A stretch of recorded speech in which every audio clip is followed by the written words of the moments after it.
आपण पाहत आहात जनता न्यूज एक्सप्रेस।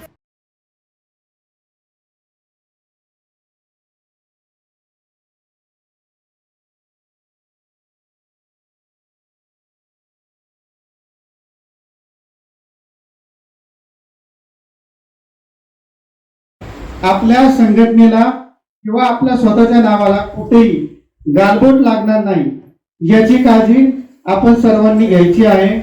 म्हणून या सोहळ्याचं आपण आयोजन केलेलं आहे। आयडी वाटप हे अनेक छोटे मोठे युट्यूबर, वेब पोर्टल किंवा साप्ताहिक, दैनिक अशा प्रकारचे जे कार्यकर्ते आहेत तर त्यांच्याकडून आयडी वाटप केलं जातं आणि त्याचा गैरवापर होतो। म्हणजे मग ते आयडी वाटप गॅरेजच्या मालकाकडे असतं, कॉन्ट्रॅक्टरकडे असतं, ड्रायव्हरकडे असतं, कुणाकडेही आणि कोणीही म्हणजे मैत्रीमध्ये हे सगळं केलं जातं आणि त्यामुळे नंतर पुढे नामुष्कीची वेळ येते। तशी वेळ आपल्यावर येऊ देऊ नका। आपण काम करायचं आहे, वय कोणतंही असो। पत्रकार 18 वर्षाचा आहे की 68 वर्षाचा आहे हे महत्वाचं नाही। पत्रकार छोट्या वेब पोर्टलचा आहे की टाइम्स ऑफ इंडियाचा आहे, छोट्या दैनिकाचा आहे की आणखी कोणत्या मोठ्या चॅनलचा आहे हे महत्वाचं नाही, तर तो काय बिहेव करतो, त्याचं चारित्र्य काय आहे, तो आपल्या पत्रकारितेच्या एथिक्सला जागतो का, या महत्वाच्या गोष्टी आहेत।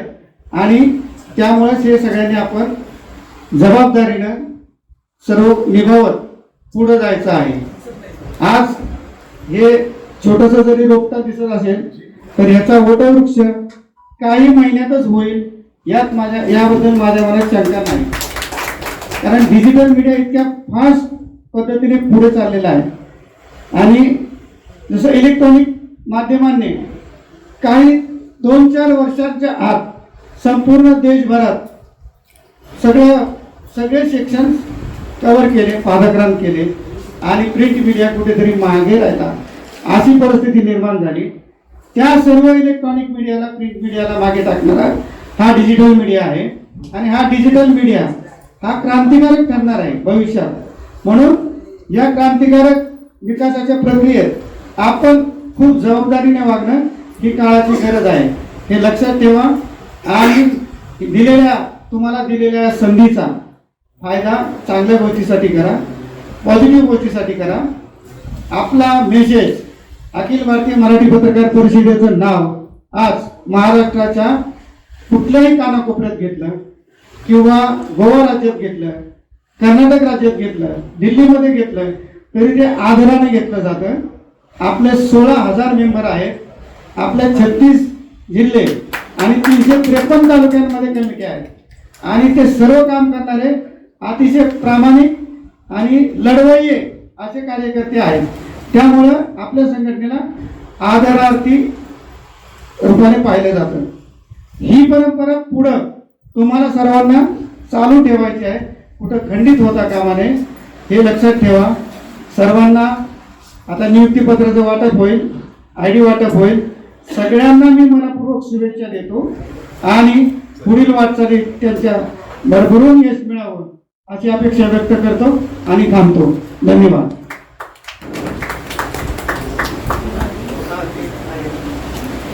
मी स्वतः गेल्या अनेक वर्षांमध्ये इलेक्ट्रॉनिक माध्यमांमध्ये काम करत असताना वेगवेगळ्या राष्ट्रीय आणि प्रादेशिक वृत्तवाहिन्यांमध्ये काम करत असताना मी ठरवून डिजिटल मीडियामध्ये काम करायला 3-1 वर्षांपूर्वी सुरुवात केली आणि माझी अशी इच्छा आहे की मी आणखी जो माझा उर्वरित पत्रकारितेतला काळ आहे तो सुद्धा मी डिजिटल माध्यमामध्ये घालवावा अशी माझी इच्छा आहे।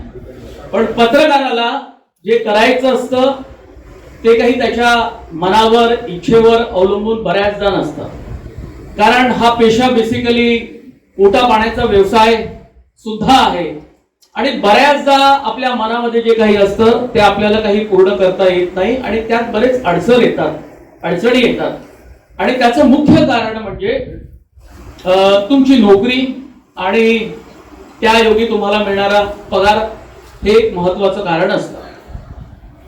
पण या डिजिटल माध्यमामध्ये काम करत असताना अत्यंत प्रतिष्ठित असलेल्या या संघटनेच्या डिजिटल शाखेचा मी अध्यक्ष म्हणून स्वीकार करतो आणि सर्व मान्यवरांचे, माझे ज्येष्ठ मित्र एस.एन. देशमुख जे प्रमुख विश्वस्त आहेत ते इथे उपस्थित नसले तरी त्यांच्या सोबत आम्ही पत्रकार सुरक्षा कायद्याच्या संदर्भातले काही आंदोलनामध्ये आम्ही सहभागी झालो होतो आणि म्हणून मला असं वाटतं की खूप मोठी एक पूर्व परंपरा या संघटनेला लाभलेली आहे.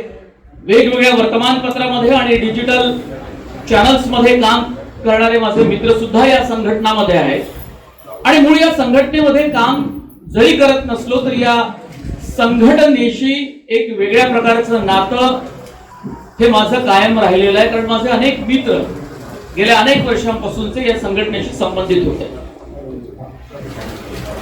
काही वर्षांपासून आपण सातत्यानं पाहतो आहे की इलेक्ट्रॉनिक मीडिया मध्ये काम करणारे आमचे पत्रकार मित्र सुद्धा, त्यांच्या मालक संस्था सुद्धा सातत्यानं डिजिटल मीडियावरती फोकस करू पाहत आहेत.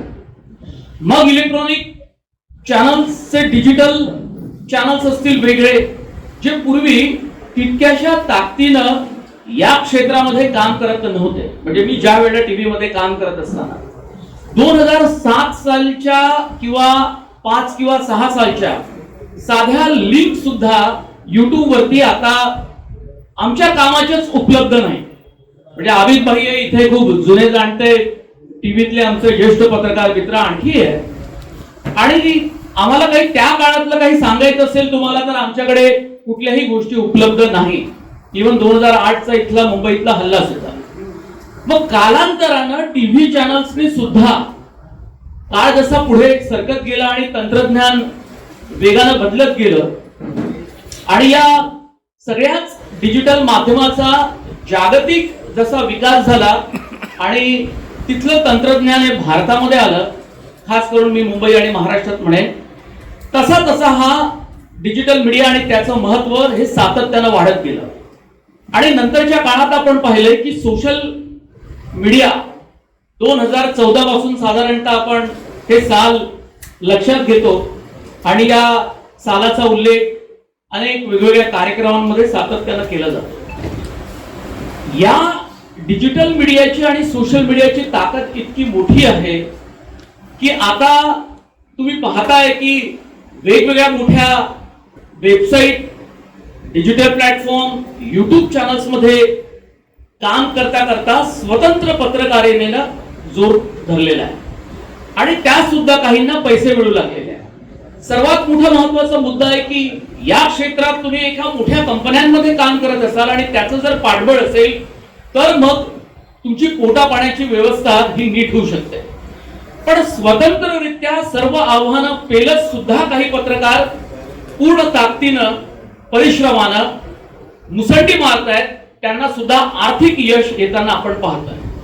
पण सर्वात मोठा जर धोका आपण पाहिला की एकीकडे तुमच्या युट्यूब चॅनलला प्रतिष्ठा लाभते, काही ठिकाणी तुम्ही काही वर्ष काम केल्यानंतर स्थैर्य मिळतं, पण राजाभाऊ आदाटेंनी जो मूळ मुद्दा उपस्थित केला की इतकं सगळं करून सुद्धा जो मान मिळायला पाहिजे किंवा आपल्याला काही ठिकाणी सरकार दरबारी त्याला योग्य जागा हवीच असते, कारण ती जागा मिळाल्यानंतर अनेक प्रश्न सुटतात आणि बऱ्याच गोष्टी तुम्हाला अधिकृत होऊन जातात.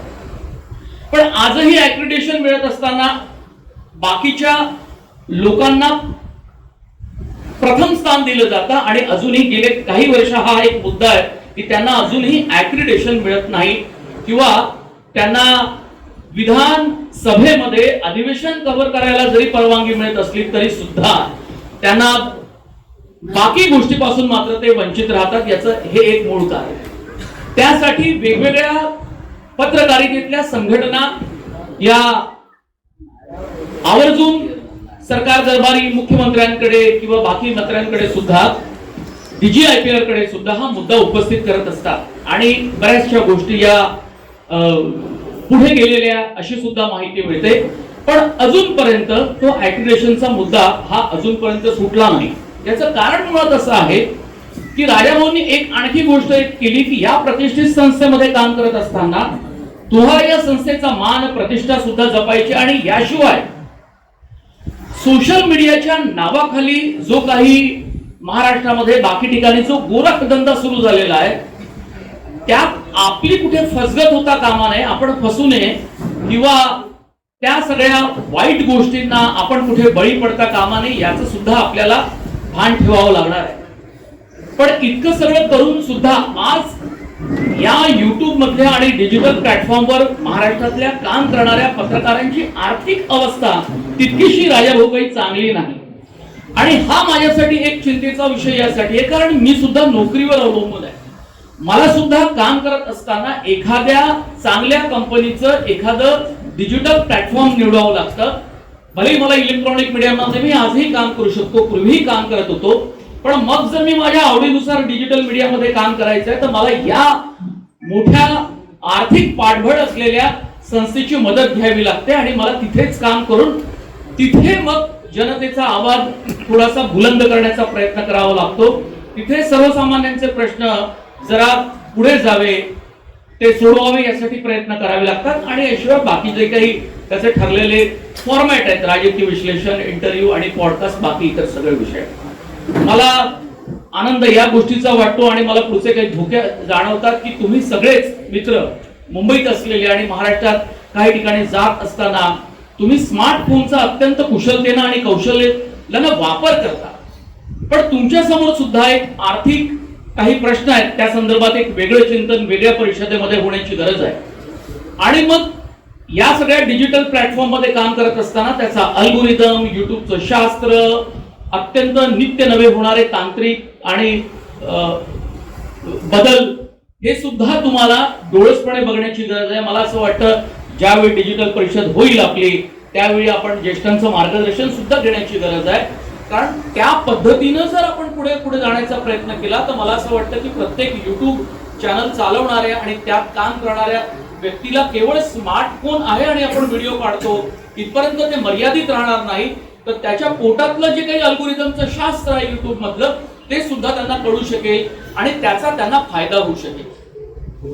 आता या सोशल मीडियाचं सर्वात मोठं अवलंबित्व जे आहे ते म्हणजे जाहिरात.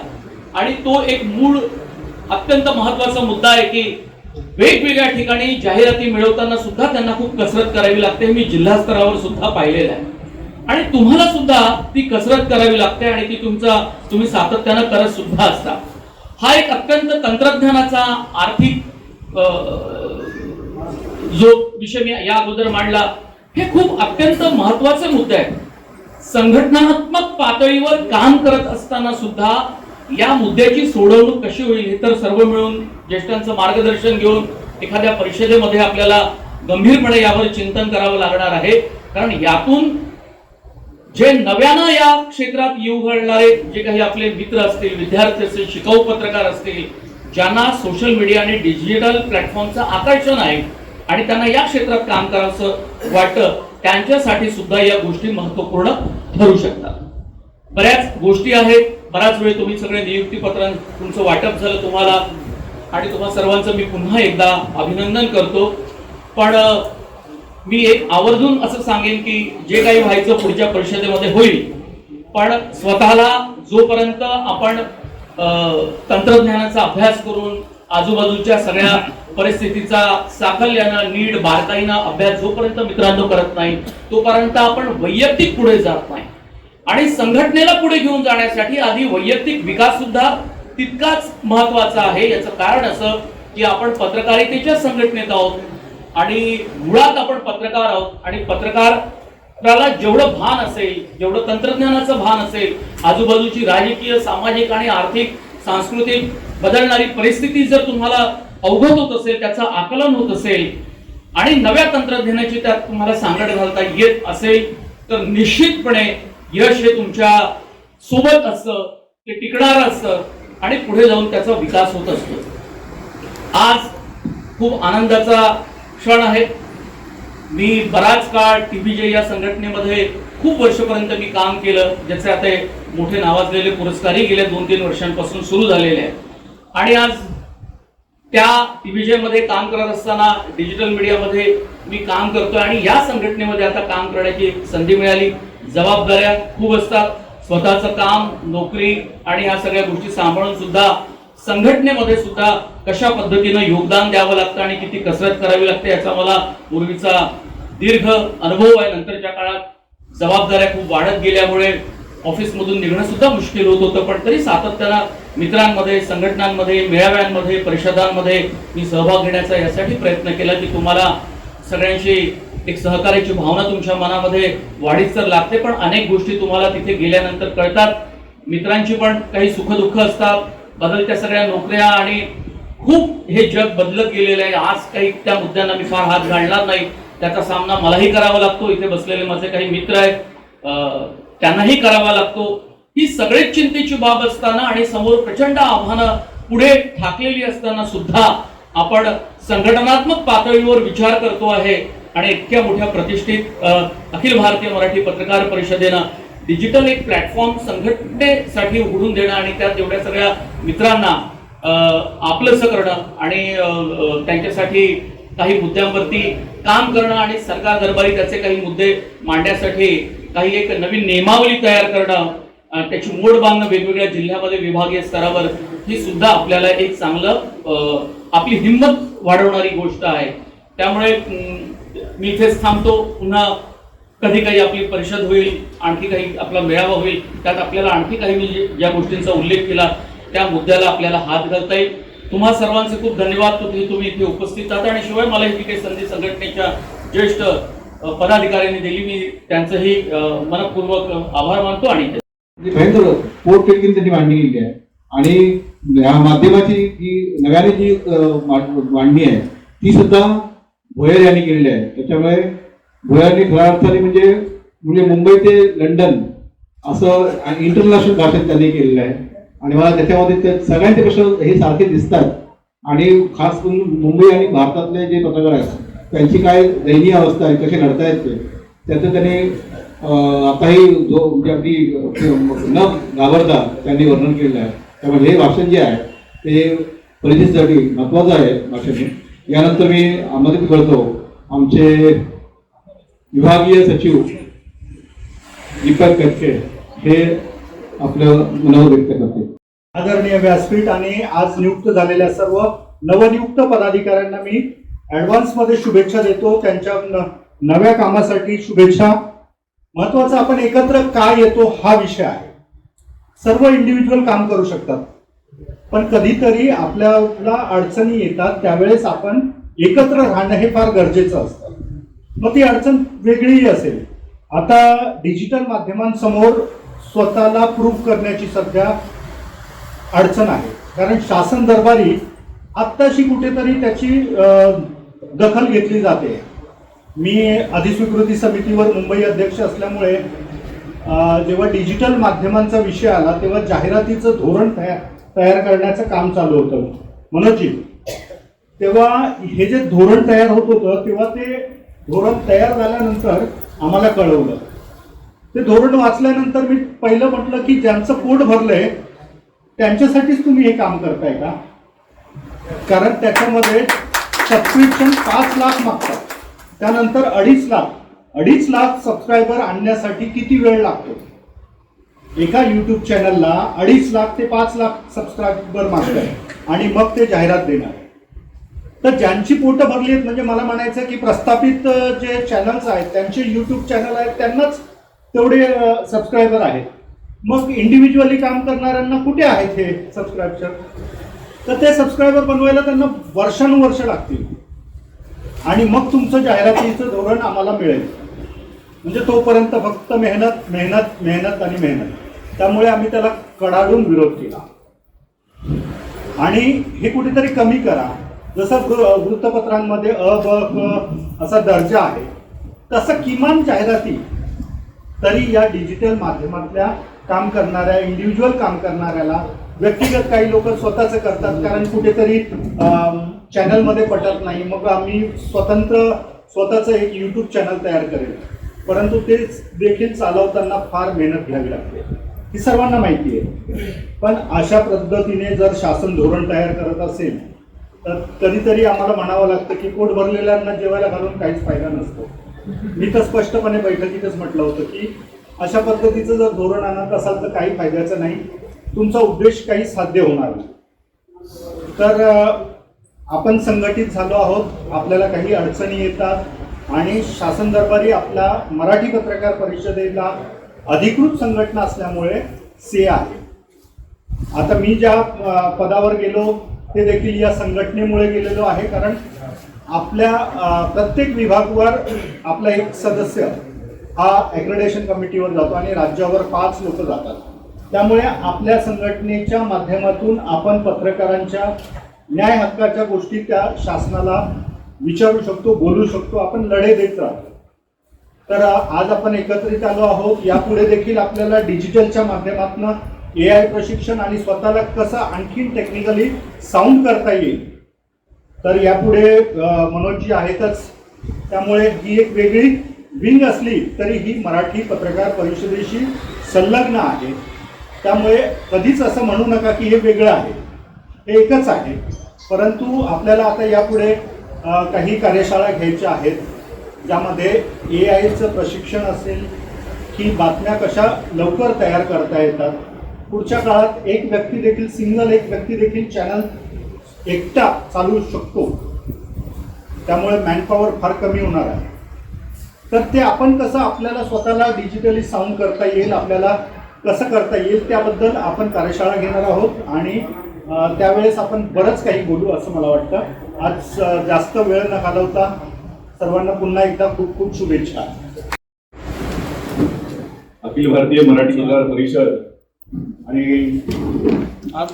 परिषदेचीच विंग असलेली अखिल भारतीय डिजिटल मीडिया परिषद ठाणे मुंबई दोन्ही जिल्ह्यांचं कमिटी नवनियुक्ती, त्यांचा सन्मान, आय कार्ड वाटप, नियुक्तीपत्र वाटप या कार्यक्रमासाठी उपस्थित असलेले डिजिटल मीडिया परिषदेची स्थापना झाल्यापासून जे हा विभाग सांभाळत आहेत ते आमचे प्रमुख अनिलजी वाघमारे. महत्वाची स्टोरी आंध्रलेख असल्यामुळे आता बाहेर जाऊन पुन्हा आलेले परिषदेचे विभागीय सचिव दीपकजी कैतके, मुंबईचे नवनियुक्त आता म्हणतील ते पण मुंबईचे अध्यक्ष राजाभाऊ वादाटे, प्रदेश सरचिटणीस जितेंद्र शिरसाट, आज ज्यांची निवड झाली आणि थोड्या वेळापूर्वी आपण ज्यांना ऐकलं ते मुंबईचे अध्यक्ष मनोजजी भोयर, ठाण्याचे अध्यक्ष चंद्रभूषण विश्वकर्मा आणि उपस्थित दोन्ही मुंबई आणि ठाण्याचे सर्व नवनिर्वाचित पदाधिकारी, त्यांच्यासोबत आलेले त्यांचे सर्व ज्येष्ठ श्रेष्ठ पत्रकार, मागं बसलेले मुंबई विभागातील आमचे ज्येष्ठ मित्र, तिकडे शेवटला बसलेले मुंबईचे आमचे ज्येष्ठ मित्र, या कार्यक्रमासाठी मनापासून शुभेच्छा देण्यासाठी उपस्थित राहिलेले काही आमचे दिग्गज मंडळी, या सर्वांना सह बंधू आणि भगिनींनो, खरं तर हा आनंदाचा सोहळा आहे की आज मुंबई आणि ठाण्याची निवड होते. मी 2015ला कोषाध्यक्ष होतो. ज्या वेळेला मुंबईत यायचो त्यावेळीपासून माझी मागणी असायची की मुंबईतली टीम स्ट्रॉंग असावी. जे मेट्रोपॉलिटन शहर आहेत तिथे त्या टीम स्ट्रॉंग असल्या पाहिजे. मला खरोखर मनापासून दीपक कैतके आणि राजाभाऊ आदाटे यांचं मनापासून कौतुक करायचं आहे की त्यांनी जे 4-5 वर्ष इथे काम केलं आणि इथं जे संघटन उभं केलं. कारण आपण मुंबईत कमी पडतोय काय असं वाटायचं कधी कधी. 87 वर्षाची परंपरा आहे आपली, 100कडे आपण वाटचाल करत आहोत. 13,000 सदस्य आणि ऑनलाईन असे धरून आपण 16,000 सदस्य संख्या आहे आपली. अधिवेशन ज्या वेळेला होतो त्यावेळेला 2,500 ते 3,000 लोक असतात. ऑनलाईन 6,000 ते 7,000 लोक ते वॉच करत असतात. असं सगळे 354 तालुके आणि 36 जिल्ह्यामध्ये आपण आहोत.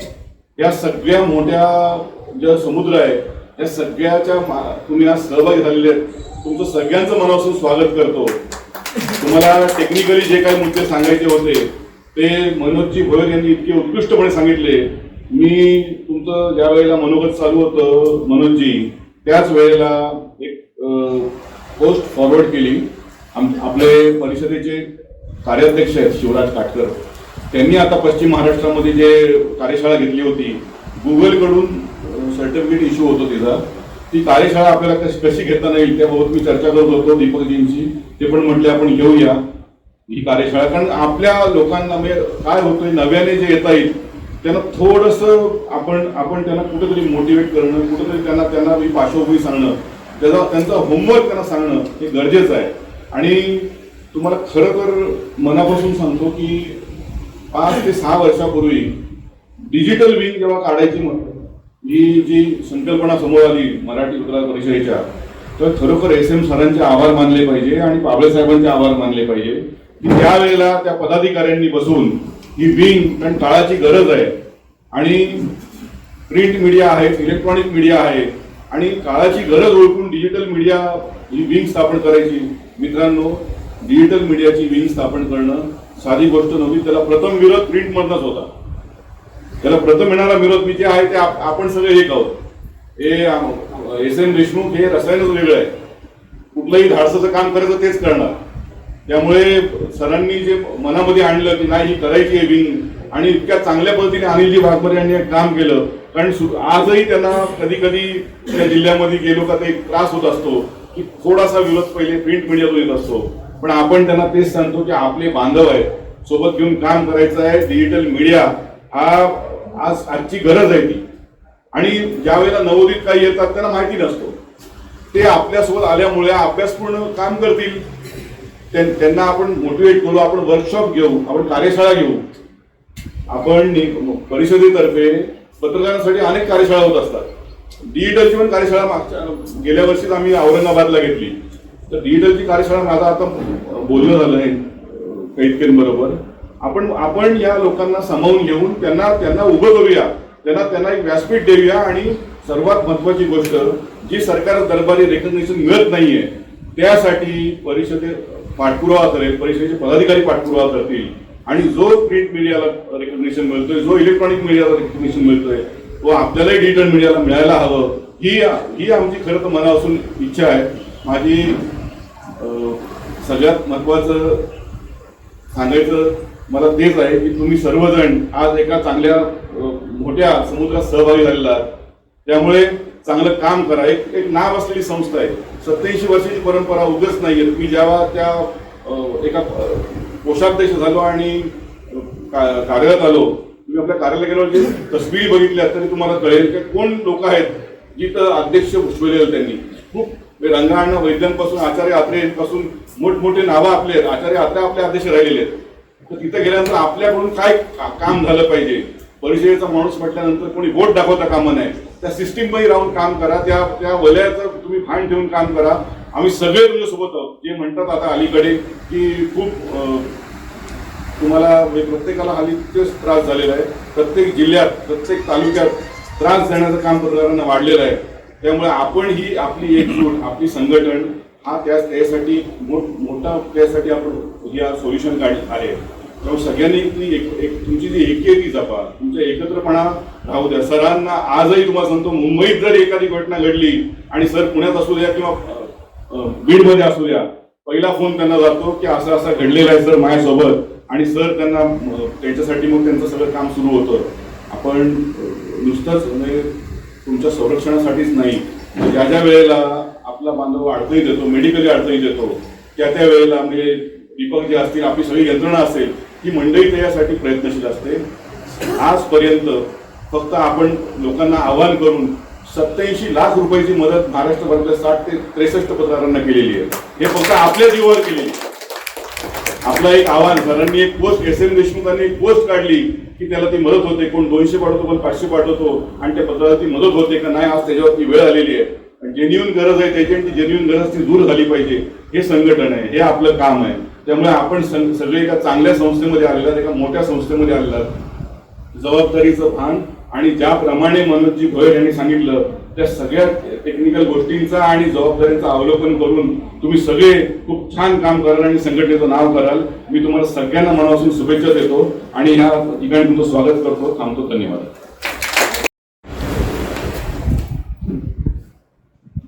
प्रथम सर्व महापुरुषांना मी नम्र अभिवादन करतो.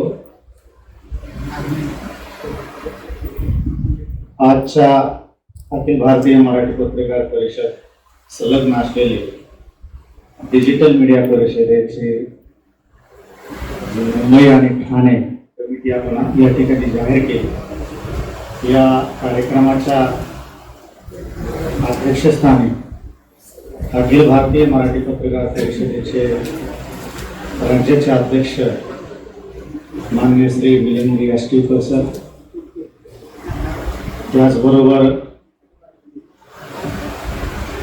या मुंबई विभागाचे विभागीय सचिव तथा अधिस्वीकृती कमिटीचे अध्यक्ष दीपकजी केळके सर,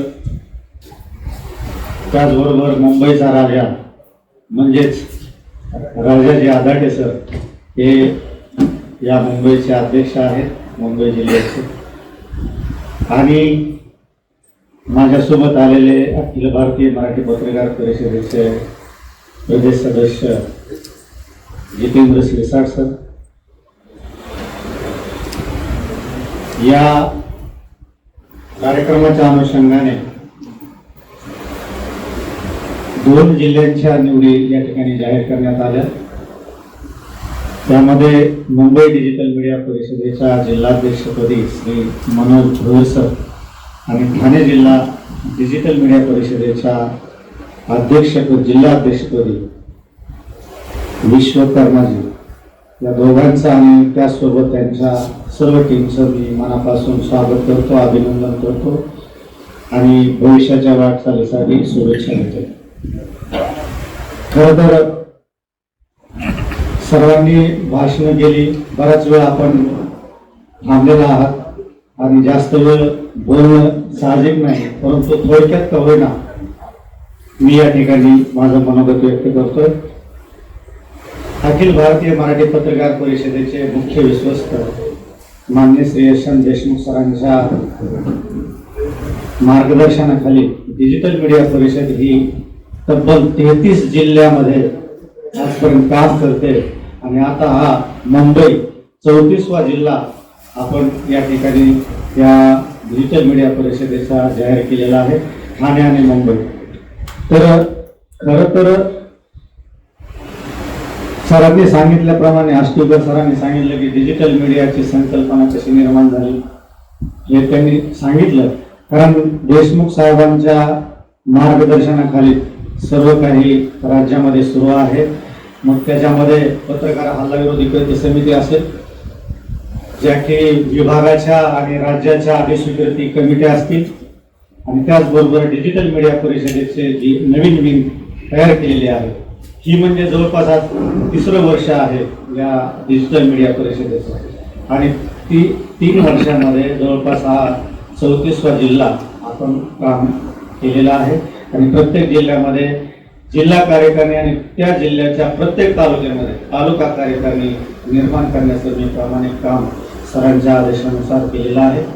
खरं तर दीपक सरांनी सांगितलं की पाठीमागे एक बैठक झाली होती मंत्रालयामध्ये की डिजिटल मीडिया परिषदेच्या माध्यमातून आपल्या यूट्यूब चॅनलचे जे संपादक आहेत आणि पोर्टलचे जे संपादक आहेत यांच्यासाठी काय करता येईल आणि त्या अनुषंगाने एक बैठक आयोजित करण्यात आली होती. आदाटे सर आणि कैतके सर त्या ठिकाणी होते, मी त्या ठिकाणी बैठकीला आलो होतो मंत्रालयाच्या ऑफिसमध्ये आपल्या माहिती आणि जनसंपर्क विभागात.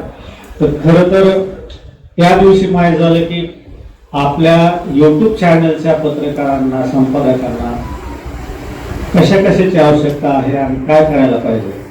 खरं तर त्यांनी सांगितलं होतं की 2,500 जे सबस्क्रायबर आहेत, 2,500च्या पुढे ज्याचे सबस्क्रायबर आहेत यूट्यूबला त्यांना प्राधान्य दिलं जाईल आणि त्याच्यानुसार त्याच्या पुढे टप्प्याटप्प्याने त्यांना जाहिरात देण्याचा प्रयत्न सरकारच्या माध्यमातून केला जाणार आहे.